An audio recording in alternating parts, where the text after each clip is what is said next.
All right, good morning, everybody. Thank you for joining us on this gorgeous Wednesday for 1 Million Cups. I'm Coach Trezzy. Today we're going to be hearing from eCourt reporters, but before they go, we're going to do some quick introductions around the room. I will kick us off. My name is Trezzy. Again, I'm one of the co-organizers for 1 Million Cups Madison. I'm also a software engineering consultant and a programming live streamer. You can catch me online Tuesday evenings at 9 p.m. Central Standard Time. Twitch.tv/TrezzyCodes.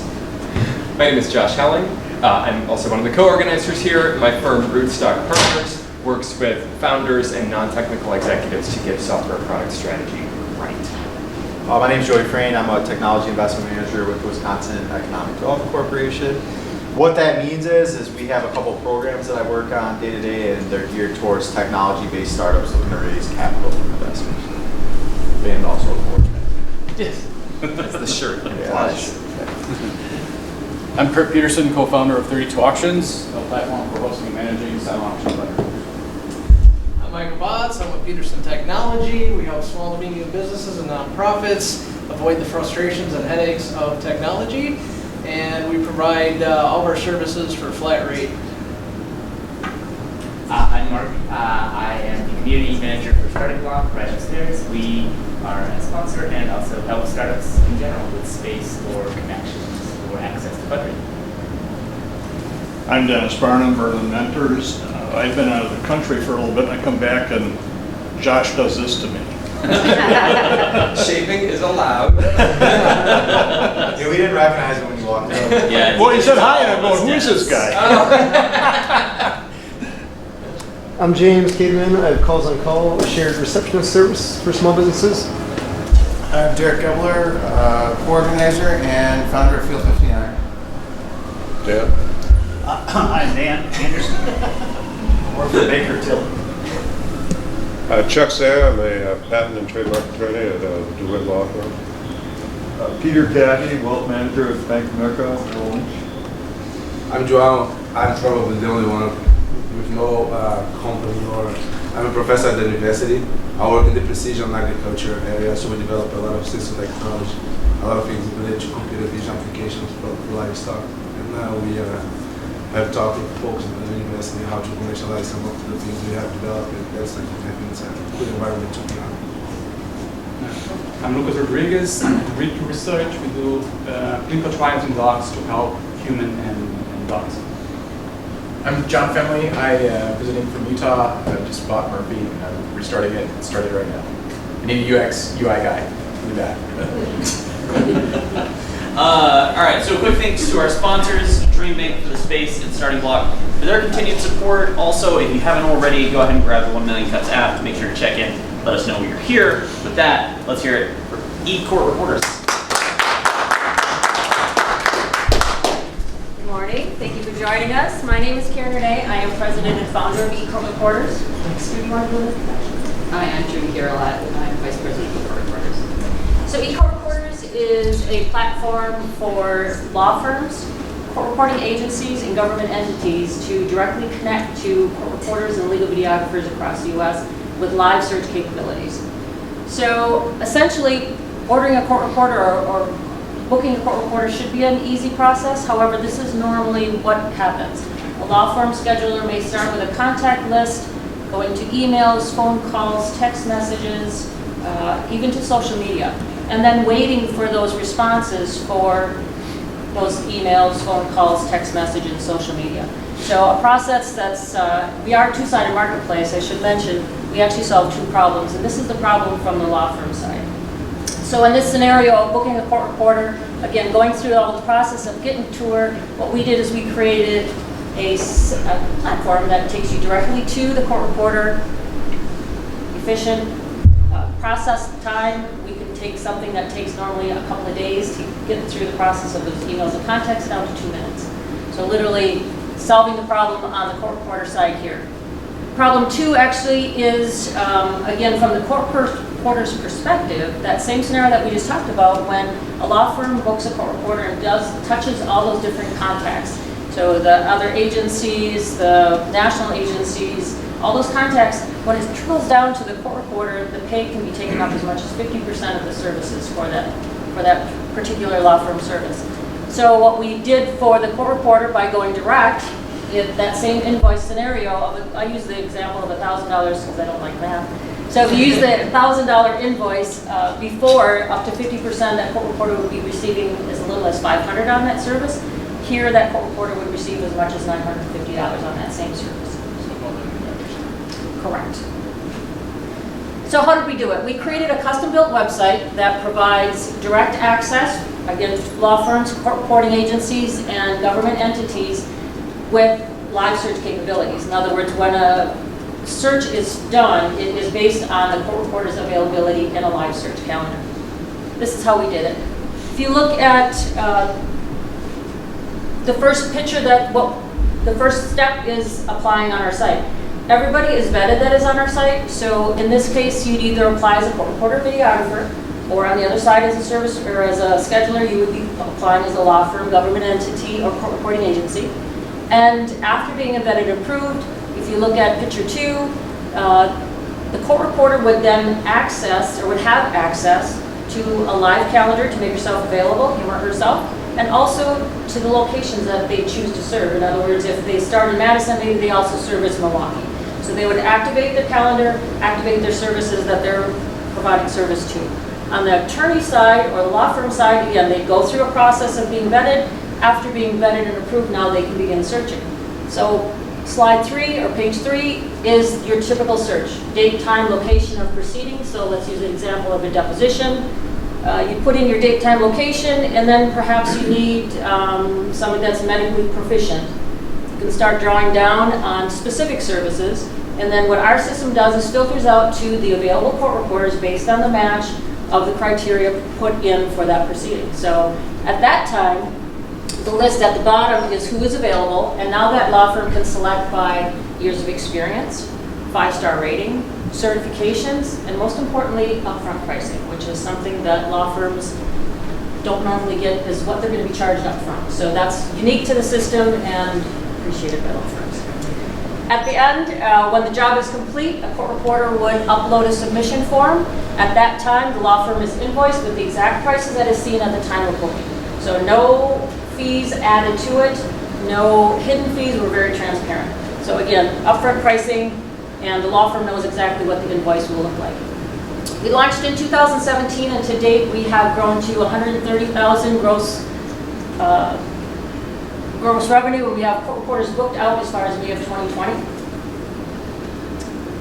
The clicker isn't working. I'll move to the next page, please. Maybe. Our financial model.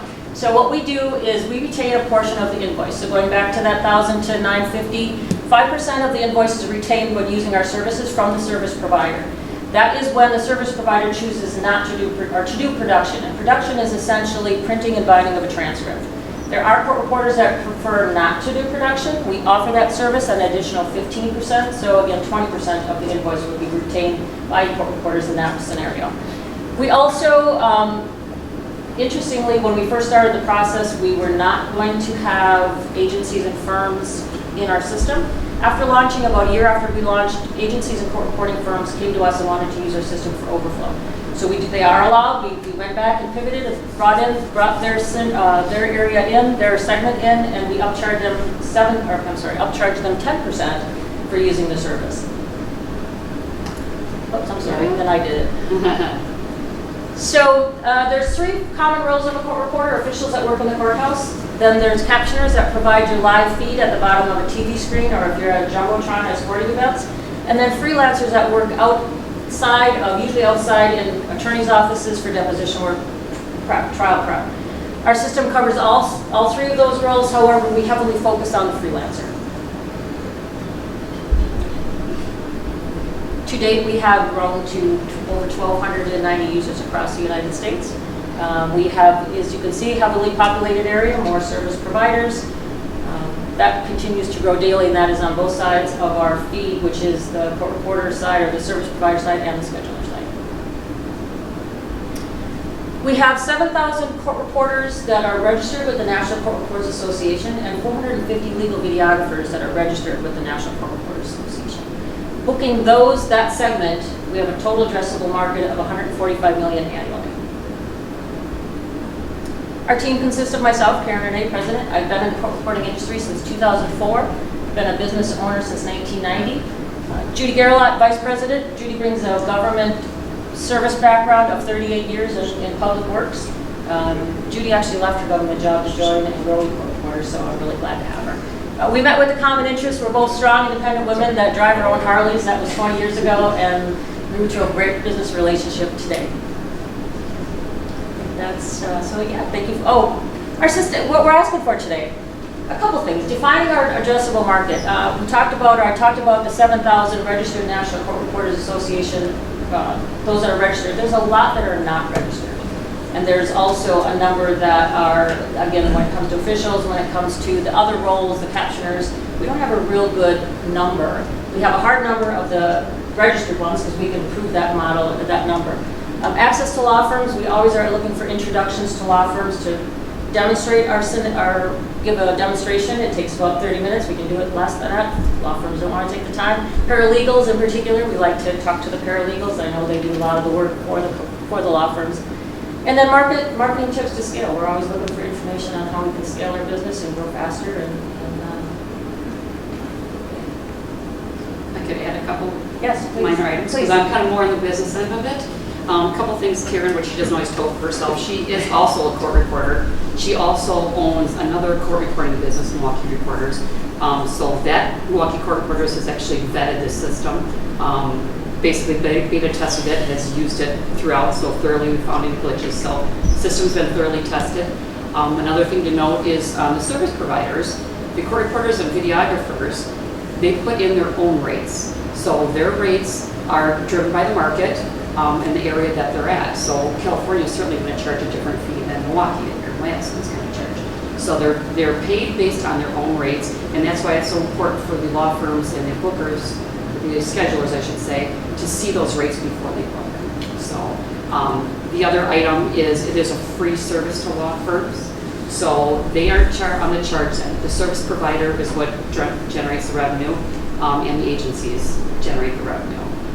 What works really nice is for a law firm, if they need someone out of town or out of state, they can find someone in California when they're here in Madison and don't have any idea who to book. They can go through the whole search criteria and find someone with maybe their most important item is ratings by their peers or their lawyers. So those are just a couple other items that I just wanted to. Do you see why I'm really glad she left the public work there? She covered all the things I did, yes. So that $145 million figure, what exactly is that? So that's based on booking the 7,000 court reporters? Well, okay, let me ask, is that revenue, potential revenue for you? That is gross revenue. There's For your firm?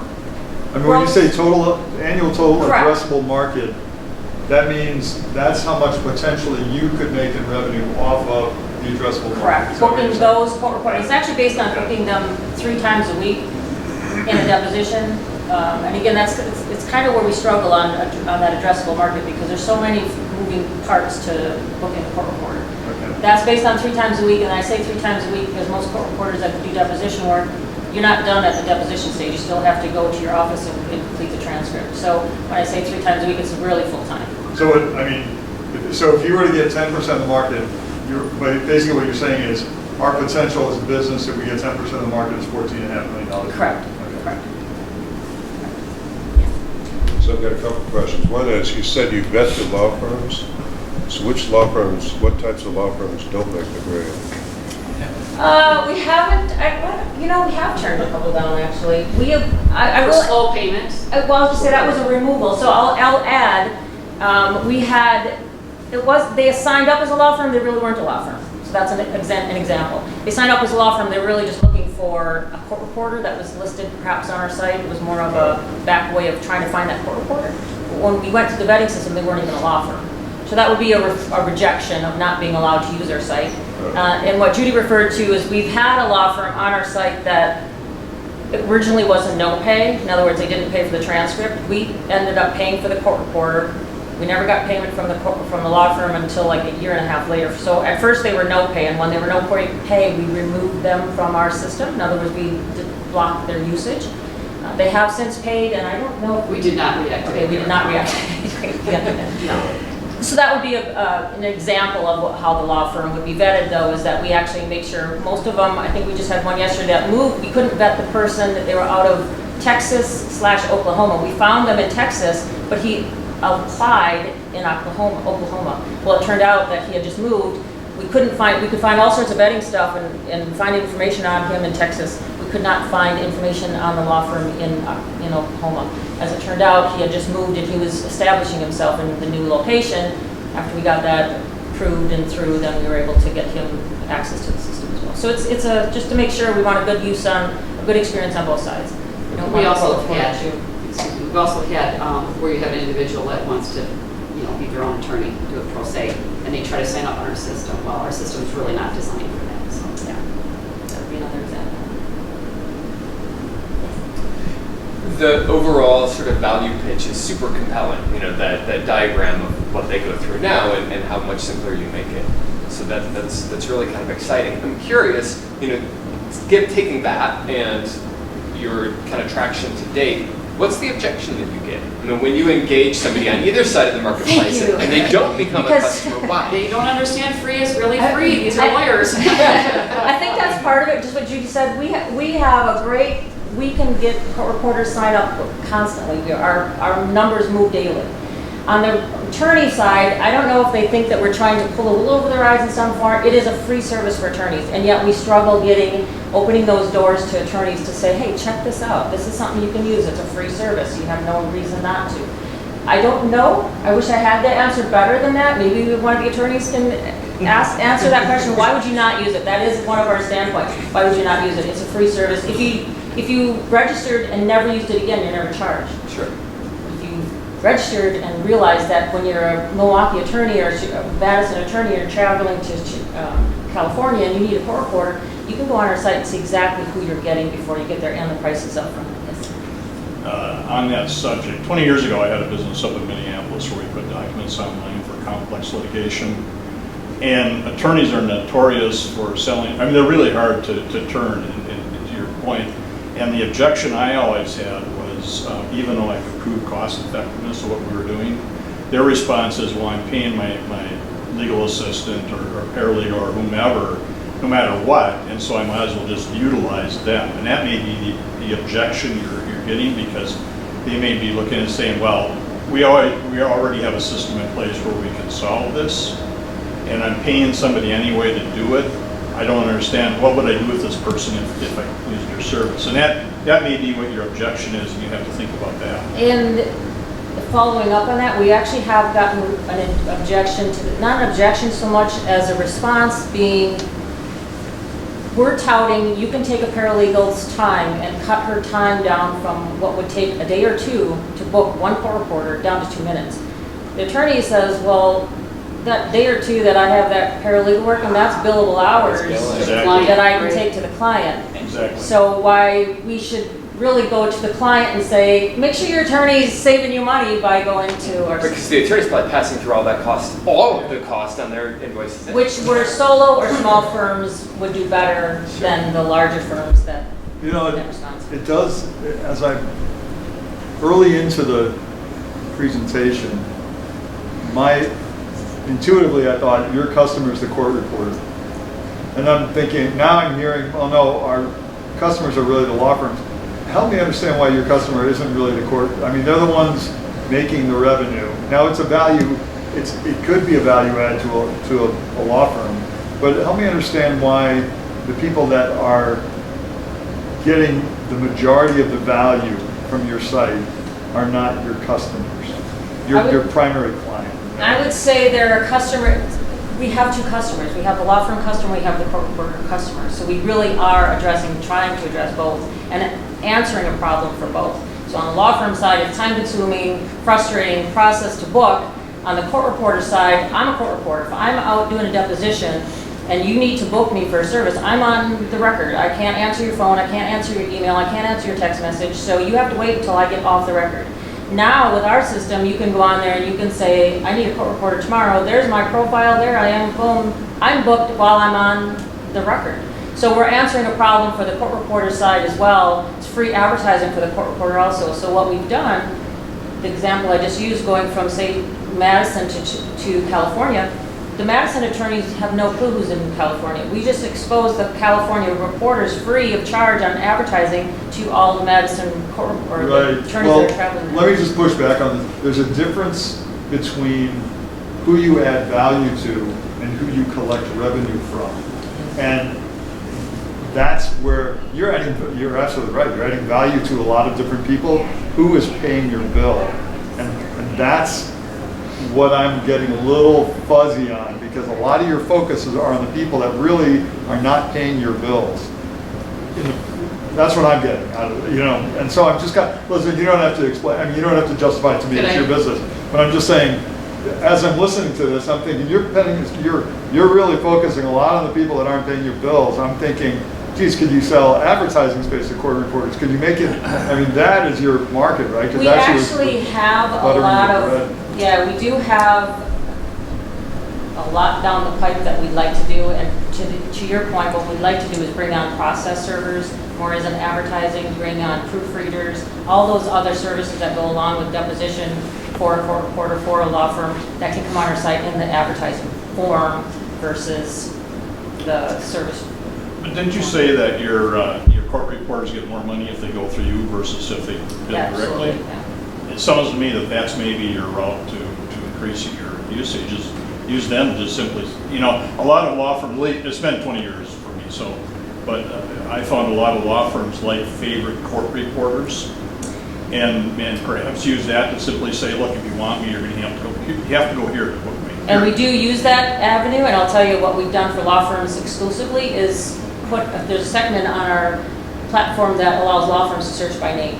So as a court reporter, I can say to my attorney, thank you for using me today, and if you want me in the future, find me by name on this website. So we do have that feature in place now. We do not allow that feature for the agencies, right, because they would then circumvent the system and just call it court reporter direct. So what we've done though for law firms only is allowed that search by name process, because there are a lot of attorneys that prefer a specific court reporter if she's available when she's. And the other thing we did was, in order to get traction in market visibility, is we went to more of the boutique type firms,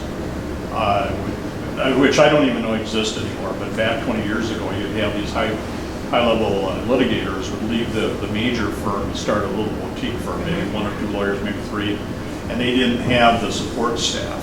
And so we really focused on those, and they always have the higher profile cases. So I don't know if they exist anymore, or well, Wisconsin Solo small firm conference, we found that response there too, which is either the individuals or maybe just a couple. So you are looking at, okay.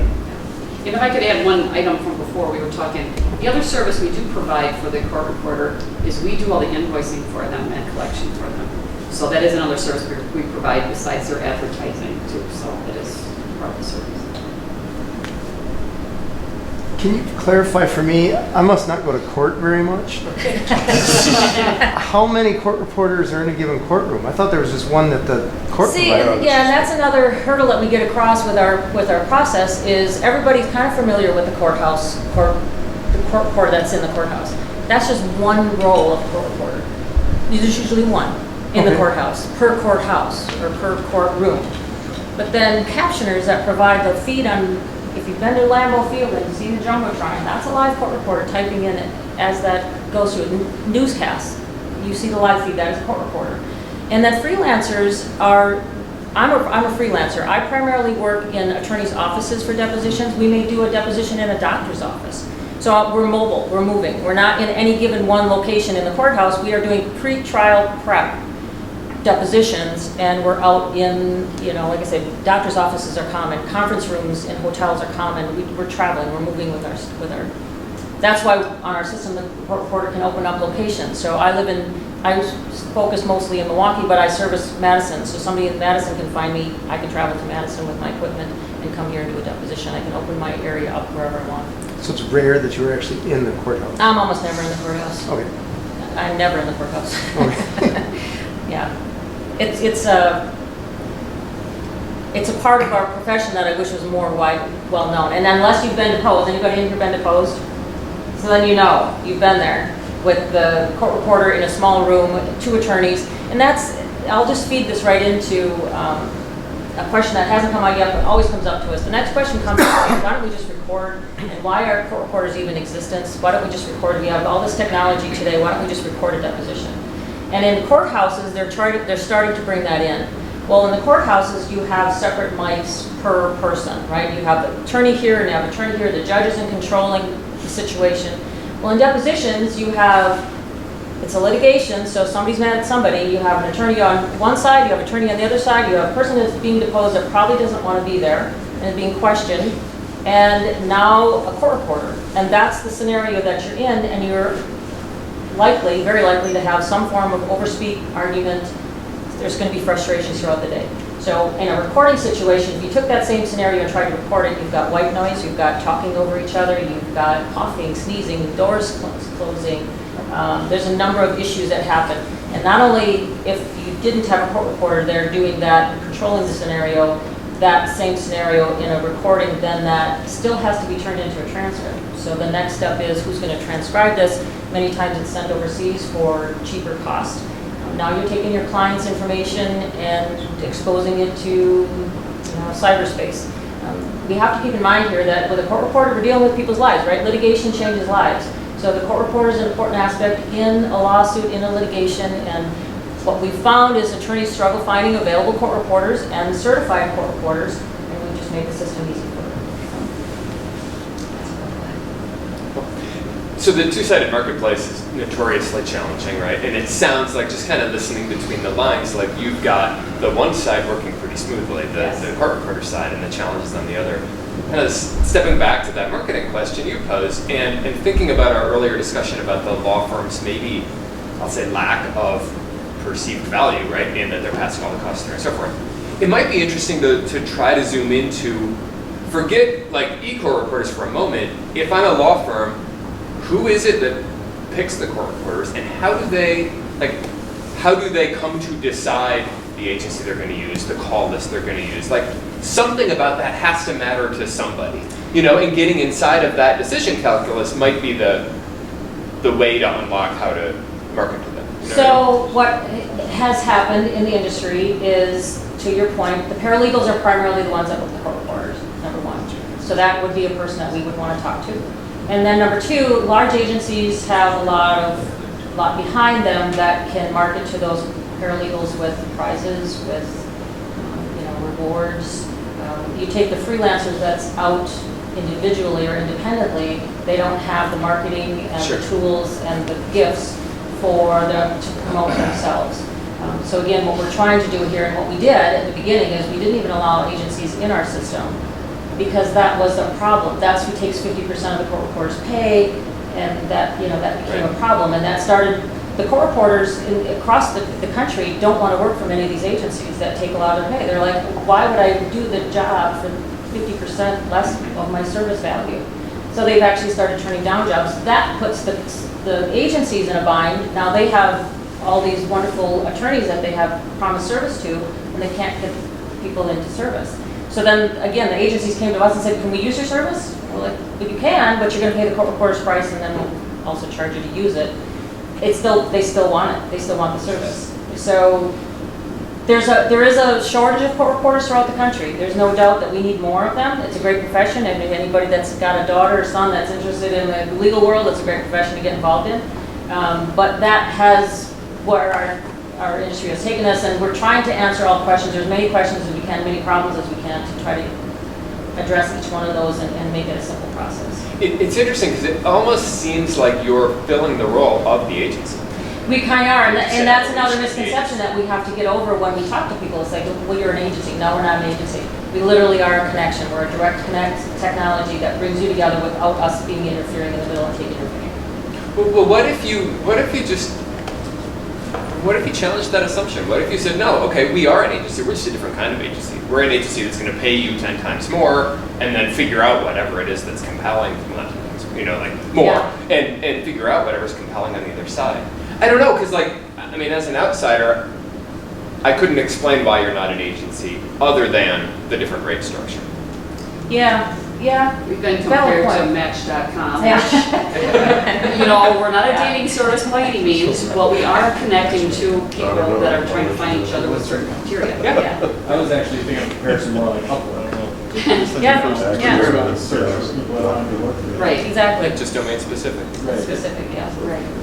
Definitely. And That's true. You know, I've updated in a while. I don't remember the reasoning, but I kind of convinced myself it wasn't a good idea, but I'm going to throw it out there anyway. But maybe a subscription model for the legal firms. We've Could kind of thought about We subscribe. have, yeah, we've been That there. might help your perceived value. Yeah, and that was, we've gone back and forth with that. Part of us, our thought process is let's bring them in free, get them started, let them see the service, and then work towards a subscription model later. And then I think what we've come up with is they think free is there's something wrong with free. Exactly. You know, either it's not worth anything, or there's some hidden factor somewhere that's not being disclosed here that we won't find out after we get in there. And it's none of those, but it's getting that message out. So valid point, and we have considered it, we just haven't implemented. When we're building that side of the database, we were hesitant to do that. We spent a whole year building the side for the service providers. We were trying to get the schedulers or the law firms or whoever in there, were hesitant to charge them until some of the bookings started happening, so that they wouldn't go, well, I've already charged something for a couple months and I haven't gotten any use out of it just yet. So it's kind of on the back burner. You could almost split out that fee where you, instead of showing the fee going to the freelancer, you could almost just split out your fee and charge that as an extra thing. So the law firm could see, oh, I am being charged that amount. This much is going to the To get over the fear. To get over the fear of the free, yeah. Yeah. Yeah. You wouldn't think free would be a hurdle, but it seems like it has Well, been. they're charging $400 to $500 an hour, so it is a hurdle. And Right. actually, raising your prices to something more than free is going to be a real challenge right now. Yeah. Right, right. But it probably makes sense to go that route. Well, the other thing you'll find, and I don't know with my firms this is happening, is law firms are becoming a lot more streamlined now. We're giving up space. We are reducing staff. We are doing everything we can to continue a profit, so to speak, and which means that we are just simply having to become more efficient. And one of the reasons is because clients are so movable now. They get upset. They're going to just go to another law firm. So we have to be able to prove that we can provide really good service, but at a price that they're going to accept. And I think that's something that you might be able to play upon is if you can show that you can help with this streamlining by providing them with immediate service at a good price, so that we as a law firm don't have to worry. All we have to do is go in there and push a couple buttons and we know it's going to be taken care of, or else give a call or whatever it is. I think law firms are going to capitalize on it. They're going to like that, as opposed to having a paralegal having to call different things. And one of the other things I wanted to ask is, it seems like this might, your role, since you have a national presence, would be more for the traveling attorney. Because a lot of times when I don't do litigation, so I've never had to hire a court reporter. But it seems like one of the issues often is when an attorney goes to a foreign city in another state, the attorney typically has to find a conference room, which is pretty easy to do, but they also have to find a court reporter, which they can usually find by referrals or maybe talking to a law firm there. But if you have that capability and you can say, we have an A+ rating in all these cities, and all you have to do is ask us and we'll have a court reporter there for you.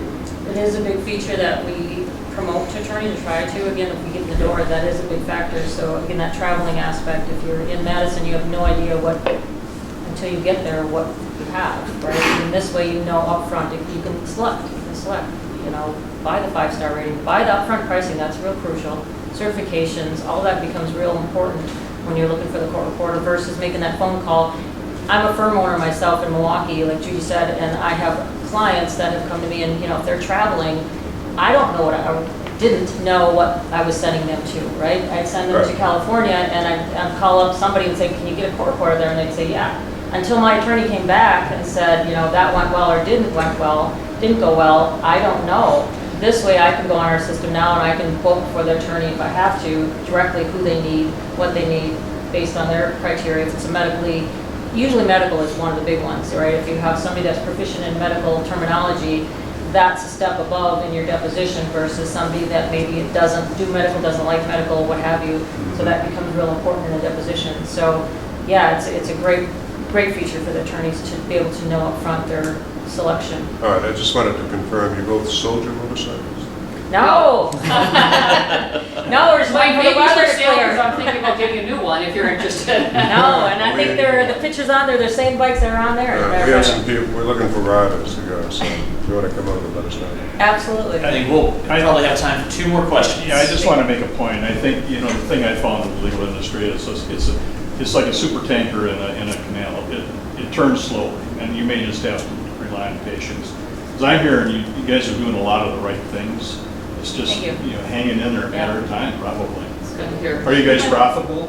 Yeah, I mean, we're turning a profit. It's not as much as we'd like it to be. We'd like to grow a lot faster. Yeah, we'd like to grow a lot faster. I guess part of it is we're just so excited what we have. Sure, we know I think that, it's a good product. I think you just have to be patient. Yeah, thank you. My take. Totally different type of question. What does the device look like these days that you type into? It's essentially the same. Yep. But there's no paper that comes out of it anymore. So like more electronic, but same size? Same. It's a little bit more streamlined, a little smaller. They've gotten, a little not quite as big. There is no paper that comes out the back. Like Judy said, it instantly feeds to our computers now. So when I type here, it's feeding into my computer. So what that is, it's called real time.